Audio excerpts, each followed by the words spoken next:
In this video, I will show you how to send fake location on WhatsApp instantly.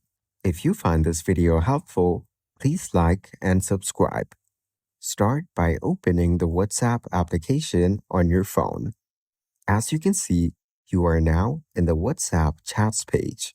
Over here, you can view all your WhatsApp chats with your friends. Now, open any chat from here. On this page, go to the bottom left corner and tap on the plus icon. Then, tap on Location.